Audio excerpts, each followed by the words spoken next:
जय झूलेलाल। मुंहिंजो नालो तरुण जसवाणी आहे। मां 5 दर्जे में पढ़ंदो आहियां। अॼु मां तव्हांखे हिकु आखाणी ॿुधाईंदुसि जंहिंजो नालो आहे सची कमाई।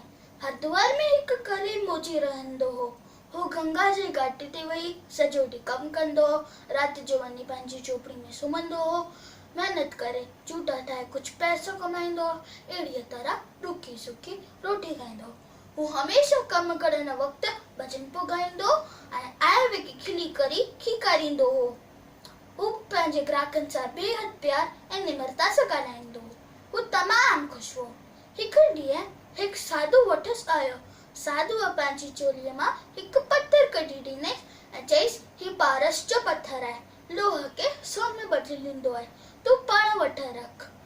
मोचीअ चयईसि, महाराज माफ़ कजो, मां महिनत सां कमाईंदो आहियां, मूंखे कंहिंजी बि मदद जी ज़रूरत कोन आहे। सादे खाधे ऐं सादी झोपड़ीअ में मां बिल्कुलु ख़ुशि आहियां ऐं राज़ी प्रसन्न आहियां। जॾहिं साधू पथर वठण लाइ ज़ोर भरियसि त मोचीअ मुस्की चयईसि, साधू बाबा, हीउ पथर खे अमीर माण्हूअ खे ॾियो, छो जो उहे धन हूंदे बि ग़रीब आहे।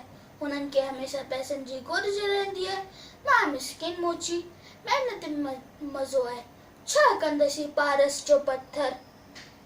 साधू सम्झी वियो त मोची लालची कोन आहे। मोची पंहिंजे कम में लॻी वियो ऐं साधू हुतां हली वियो। असां सभिनीनि खे हिन आखाणीअ मां हीउ सिखियासीं कि असां सभिनी खे हथ सां पोरियो करे कमाई करणु घुर्जे। हिन में सची ख़ुशी ऐं बरकत आहे। जय झूलेलाल।